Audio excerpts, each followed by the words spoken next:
चलिए आज मैं क्षितिज भाग 1 हिंदी क्षितिज भाग 1 हिंदी से अध्याय 10 ललल यद कवि के बारे में विशेष जीवन परिचय देने जा रहा हूँ। इनका क्या विचार था उस जमाने में 13वीं 14वीं शताब्दी के ये विख्यात कवि जो कश्मीरी सभ्यता संस्कृति से जुड़े हुए थे। कश्मीर में रहते हुए इनका दृष्टिकोण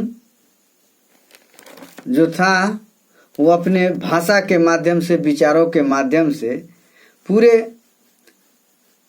विश्व के दृष्टिपटल पर रखने का काम किया है। ये अपना सभ्यता संस्कृति जो था वो सभ्यता संस्कृति को एक विश्व के दृष्टिपटल पर कैसे रखे, इनका पॉइंट ऑफ एप्लीकेशन क्या था, विचार क्या था, इन तमाम चीज़ों की जानकारी मैं आपको देने जा रहा हूँ। ललल यद इनका नाम अजूबा किस्म का है। ललल यद जो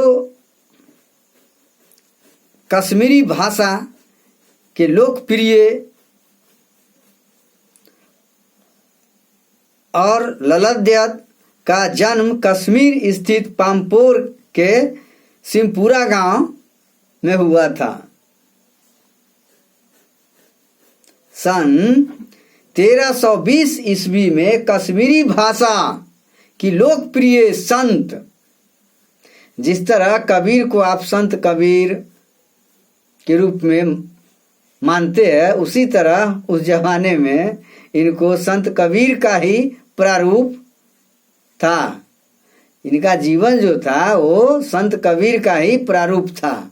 इनका हर विचारधारा संत कबीर से मिलता जुलता है। तो संत कबीर को काफ़ी ख्याति प्राप्त हुआ, इनको उतना ख्याति प्राप्त नहीं है। लेकिन संत कबीर से पहले इनका सभ्यता संस्कृति, बहुत पहले 300 वर्ष पहले जो सोच था वो सोच संत कबीर में देखने को मिला। तो आइए संत कबीर से भी ऊपर जो विचारधारा है उसको मैं इन्हीं के माध्यमों से बताने जा रहा हूँ। ये किस विचारधारा के थे, आज से 1000 वर्ष पहले इनका क्या सोच था और अभी के मानव में क्या सोच है। देखिए कितना बड़ा फर्क है। इनको 1000 वर्ष पहले की सोच और अभी के मानव में सोच क्या अंतर है।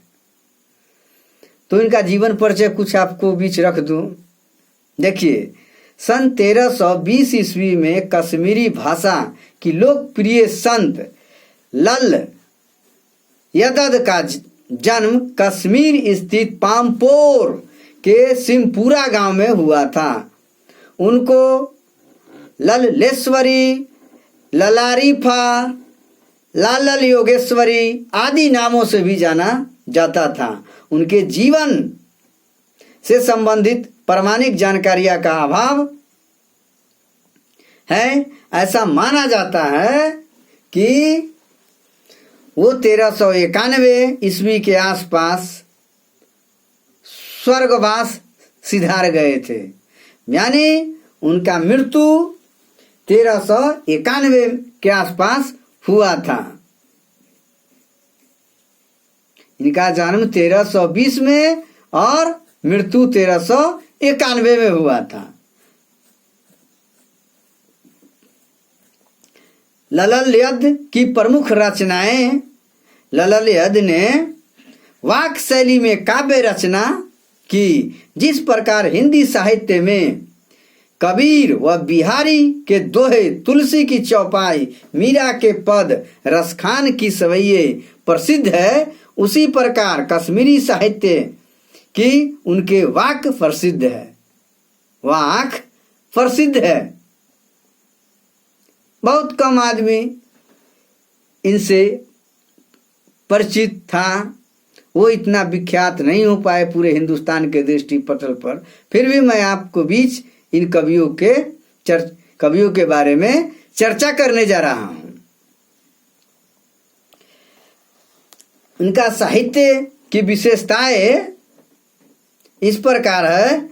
ललद्यद अपनी रचनाओं में जाति धर्म से ऊपर उठकर विचारों को व्यक्त किया, संकीर्णता त्यागने का संदेश दिया। उनका एक एक वाणी संकीर्णताओं से ऊपर उठने को लिए ललकार रहा है, वो संदेश दे रहे हैं। कबीर की भांति उन्होंने भी धार्मिक संकीर्णताओं का काफी पुरजोर विरोध किया, डटकर मुकाबला किया। उस समय सभ्यता संस्कृति मनुवादी सभ्यता इतना कूट कूट करके भरा हुआ था। उन मनोवादी सभ्यता संस्कृति के बीच में रहते हुए मानव को सही प्रोसेसिंग दिया।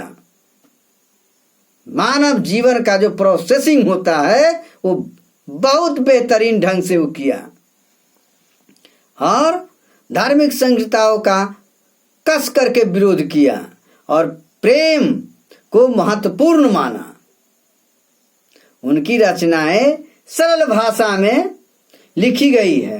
उनकी जो रचनाएं हैं वो सरल भाषा में, ये आम से आम आदमी जो अक्षर सह का ज्ञान नहीं रखता हो वो भी इनकी वाणी को समझ सकता है। इस तरह के सरल भाषा का प्रयोग अपने लेखनी में किया, इसीलिए लोगों को आज भी याद है। और खास करके कश्मीर वालों का भाषा शैली, लद्दाख ने अपनी रचनाओं में जन साधारण की भाषा का प्रयोग किया था। उन्होंने अपनी रचनाओं को तत्कालीन पंडिताऊ भाषा, संस्कृत और दरबारी भाषा से बचा कर रखा था।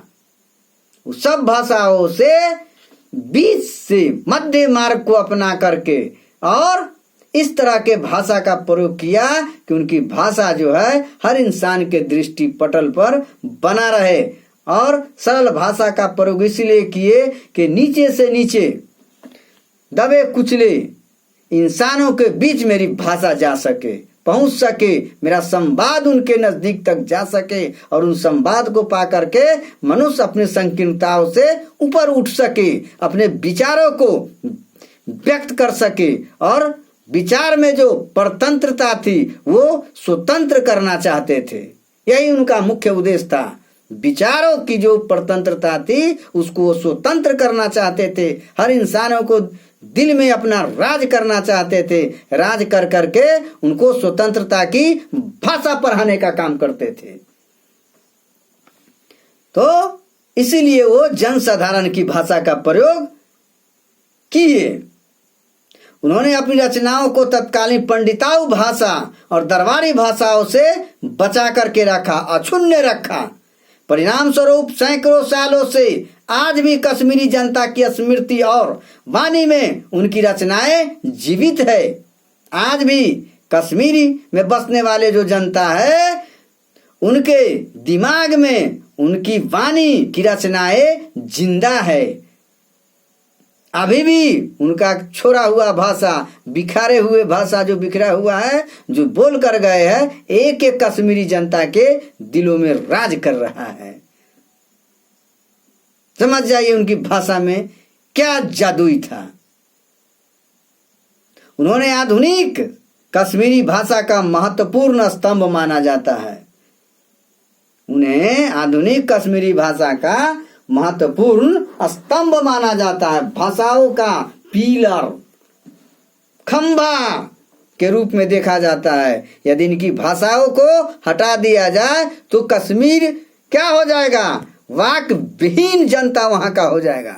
इसीलिए कश्मीर की भाषा में इनकी भाषा अहम रोल अदा करता है।